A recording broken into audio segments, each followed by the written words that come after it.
Movie की शुरुआत होती है 1972 से और हम देखते हैं कि वियतनाम का युद्ध खत्म होने वाला है। जंग का मैदान लाशों से भरा पड़ा है। वहीं एक अमेरिकी फौजी है जिसका नाम है निक। वो बच गया है लेकिन उसकी आंखों की रोशनी चली गई है।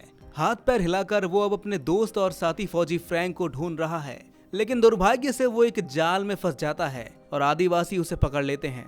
कुछ घंटों बाद जब निक होश में आता है तो वो एक गांव में होता है। वहाँ के आदिवासी उसकी आंखों और घाव को जड़ी बूटियों से ठीक करने की कोशिश कर रहे हैं। उन्होंने निक को खाना खिलाया और उसका अच्छे से ध्यान रखा। जब निक की तबीयत ठीक हो जाती है तो एक आदमी उसे उसकी सुनने की ताकत का इस्तेमाल करके तलवारबाजी सिखाता है। आखिरकार महीनों की ट्रेनिंग के बाद निक की सुनने की शक्ति इतनी बढ़ जाती है कि वो अपने आसपास की हर छोटी सी आवाज सुन सकता था और उसे छोटे से छोटे हरकत की आवाज सुनाई देने लगती थी। इस घटना के 20 साल बाद निक अब अमेरिका में रह रहा है और वो अपने साथ एक छड़ी रखता है जिसके अंदर उसकी तलवार भी छिपी है। एक दिन वो एक रेस्टोरेंट में खाना खा रहा था, तभी कुछ गुंडे एक महिला के साथ बदसलूकी कर रहे थे। निक इस हरकत को बर्दाश्त नहीं कर पाता और वो आगे बढ़ता है और अपनी लड़ाई की कला से सभी गुंडों की हड्डियां तोड़ देता है। वहीं दूसरी तरफ हम फ्रैंक को देखते हैं जिसका जीवन भी आसान नहीं था। उसने लिन नाम की एक महिला से शादी की है और उसका एक बेटा बिली है। पहले फ्रैंक रेनो शहर में एक केमिकल इंजीनियर के रूप में काम करता था और तब से सब कुछ ठीक चल रहा है। फिर क्या था, फ्रैंक लॉस वेगस के कसिनो में जाने लगता है। वहाँ का मालिक मैक है। थोड़ी दिनों में फ्रैंक जुए का ऐसा आदी हो जाता है कि लाखों का कर्जदार हो जाता है। अब कर्ज चुकाने के लिए फ्रैंक को मैक के लिए गैरकानूनी ड्रग्स बनानी पड़ती है और अपनी वाइफ लिन को छोड़कर वो कसिनो में काम करने वाली लेडी एनी से शादी कर लेता है। लेकिन कुछ साल बाद फ्रैंक इस खूनी धंधे से उब जाता है और वो काम करने से मना कर देता है।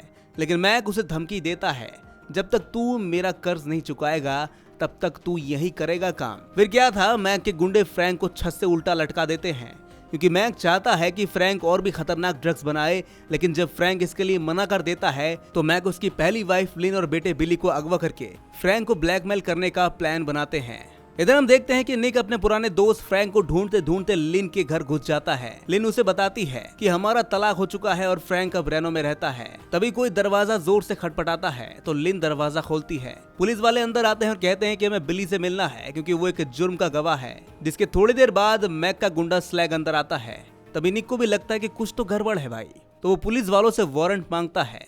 लेकिन तभी स्लैग लिन का गला पकड़ लेता है और बिली अपनी माँ को बचाने के लिए दौड़ता है। लेकिन स्लैग लिन को धक्का दे देता है जिस वजह से बिली का सिर दीवार से टकरा जाता है और फिर वो लिन को गोली मार देता है। ये सब देखने के बाद निक का खून खौल उठता है और अपनी तलवार निकालकर उन गुंडों पर हमला कर देता है।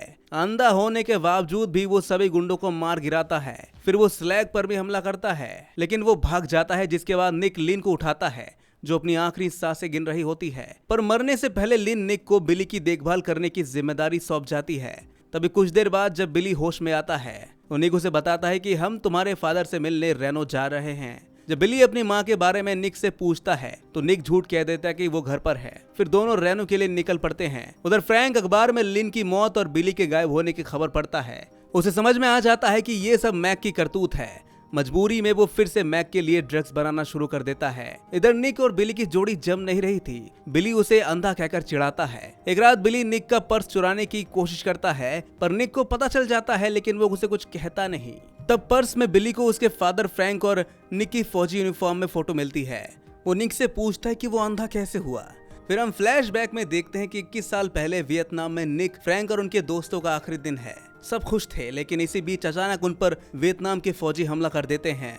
अब वो प्लान बनाते हैं कि निक को दुश्मनों के पास जाकर उनको मारेगा और फ्रैंक उसे कब्र देगा। लेकिन सब कुछ उलट जाता है और दुश्मन दोनों तरफ से हमला कर देते हैं और फ्रैंक बाकी साथियों को बचाने के लिए चला जाता है। और वहीं निक के पास एक जोरदार बम धमाका होता है जिस वजह से वो अपनी आंखें गंवा देता है।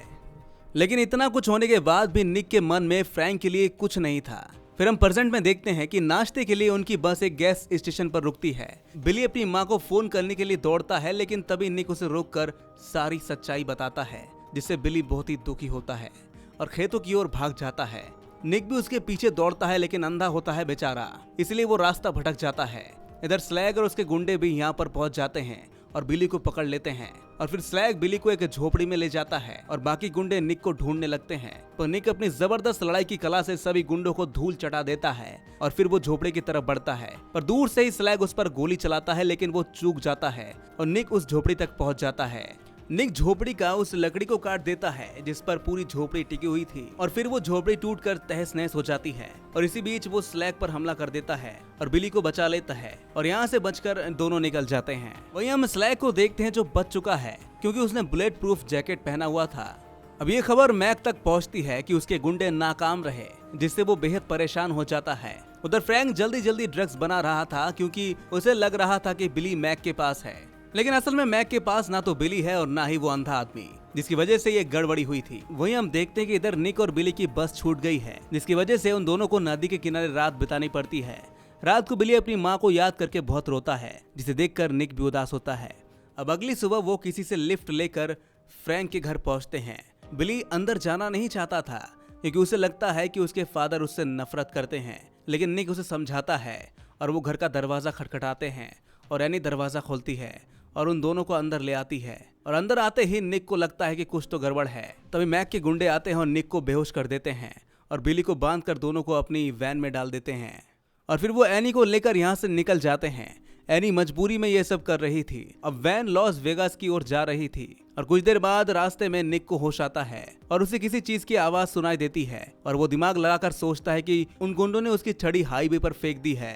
तभी वो बिली को इस जगह को याद रखने के लिए कहता है, जिसके बाद वो अपनी जेब से एक लाइटर निकाल कर एक बोरी में आग लगा देता है जिसकी वजह से वैन में धुआं हो जाता है और एनी गाड़ी रोकती है। उनमें से एक गुंडा जाकर पीछे का दरवाजा खोलता है और मौके का फायदा उठाकर निक गुंडों पर स्प्रे मारता है और एनी गाड़ी स्टार्ट कर देती है और वापस रनों की ओर चल पड़ते हैं। थोड़ी देर बाद वो निक की गाड़ी ढूंढने के लिए रुकते हैं। निक को उसकी छड़ी मिल जाती है लेकिन वो गलती से एनी के चश्मे पर पैर रख देता है। तभी गुंडे वहां पर पहुंच जाते हैं और हड़बड़ी में निक ड्राइविंग सीट पर बैठ जाता है और गाड़ी स्टार्ट कर देता है और बिली उसे रास्ता बताने लगता है। शहर में पहुंचकर निक चालाकी से गुंडों की गाड़ी से टक्कर करवा देता है पर गुंडे बच जाते हैं, लेकिन निक और बिली भाग निकलते हैं और एनी उन्हें अपनी दोस्त कोलिन के घर ले जाती है। अब अगली सुबह निक अकेले लॉस वेगास जाता है ताकि फ्रैंक को बचा सके, पर जाने से पहले बिली निक को अंकल कहता है जिससे वो समझ गया था कि बिली उसे अब पसंद करने लगा है और निक उससे वादा करता है कि मैं फ्रैंक को साथ लेकर ही आऊंगा। इसके बाद हम देखते हैं कि निक लॉस वेगास में है और वो अभी मैक के कसीनो में है। इसी बीच वो मैक की आवाज सुनता है कि आज रात फ्रैंक को मार दिया जाएगा क्योंकि उन्हें जितने ड्रग्स चाहिए थे वो आज रात तक बन जाएंगे। और जब मैक घर जाता है तो वो पास में ही छुप जाता है और इसी मौके पर वो चालाकी से उसके घर का एंट्री कोड याद कर लेता है, जिसके बाद वो कसीनो में जाता है और लगातार गेम जीतने लगता है और वहाँ भीड़ जमा हो जाती है। तभी कसीनो का गार्ड निक को सारा पैसा रोलेट में लगाने के लिए चुनौती देता है। असल में वो धोखा दे रहे थे। निक सारा पैसा गेम में लगा देता है और हार भी जाता है, लेकिन वो अपनी सुनने की शक्ति से गार्ड की जेब में घंटे की आवाज सुन लेता है और अपनी तलवार से गार्ड की जेब काट देता है, जिससे सबके सामने उनकी धोखेधड़ी पकड़ में आ जाती है। इस हंगामे में निक चुपके से मैनेजर के घर जाता है और अंदर घुस जाता है। वो एंट्री कोड डालकर कैसे भी करके ऊपर पहुंच जाता है, लेकिन हर तरफ गार्ड मौजूद हैं। लेकिन निक अपनी बहादुरी से सबको हरा देता है और सीधे मैनेजर के ऑफिस पहुंचता है और वो उसके गले में तलवार रखकर उससे फ्रैंक के बारे में पूछता है। मैनेजर कोब उससे बताता है कि फ्रैंक एक लैब में है, जिसे सुनकर निक कोब को मुक्का मारकर उसे बेहोश कर देता है और फिर सीधे फ्रैंक के पास पहुंचता है। और आखिर में इतने सालों बाद दोनों दोस्त मिलते हैं। फ्रैंक वियतनाम में हुई गलती के लिए उससे माफी मांगता है और निक उसे माफ भी कर देता है, पर जाने से पहले फ्रैंक ड्रग का जरूरी हिस्सा ले लेता है और ड्रग बनाने की मशीन तोड़ देता है और दोनों यहाँ से निकल जाते हैं और जैसे तैसे करके यहाँ से बच निकलते हैं। जिसके बाद ये दोनों कॉलिन के घर पहुँचते हैं। यहाँ उन्हें पता चलता है कि कॉलिन की हत्या कर दी गई है और बिली और एनी को अगवा कर लिया गया है। यहाँ उन्हें एक लेटर भी मिलता है जिसमें लिखा होता है कि अगर उन्हें बिली और एनी वापस चाहिए तो उन्हें सारे ड्रग्स पहाड़ी पर मैक के बंगले में छोड़नी होंगी। इसलिए निक और फ्रैंक बम बनाते हैं और केबल तार से पहाड़ी पर पहुंच जाते हैं और वहां पहुंचकर निक मैक के सारे गुंडों को मार गिराता है और फिर वो दोनों मैक के बंगले में पहुंचते हैं जहां मैक ने बिली और एनी को बंधक बना रखा है। तभी यहाँ पर एक जापानी किलर आता है जिसे मैक ने निक को मारने के लिए बुलाया था और जल्दी दोनों में तलवारबाजी शुरू हो जाती है और निक किलर को मारकर गर्म पानी में फेंक देता है। तभी स्लैग पीछे से निक पर गोली चलाता है और वो गोली उसके हाथ में लगती है, लेकिन निक अपनी तलवार उस पर फेंक देता है जिससे वो मर जाता है। वहीं फ्रैंक भी मैक को मार देता है और बिली और एनी को छुड़ा लेता है। अब सभी सैन फ्रांसिस्को जाने वाले थे, लेकिन निक यहाँ से जाने के लिए मना कर देता है। तभी बिली दौड़ते हुए आकर निक को गले लगाता है और निक उसे अपने परिवार का ख्याल रखने के लिए कहता है और इसी हैप्पी एंडिंग के साथ ये मूवी यहीं पर खत्म हो जाती है। तो दोस्तों, कैसी लगी आपको ये कहानी कमेंट में जरूर बताइएगा और ऐसी मूवी एक्सप्लेनेशन देखने के लिए हमारे इस चैनल को सब्सक्राइब जरूर कर लीजिएगा।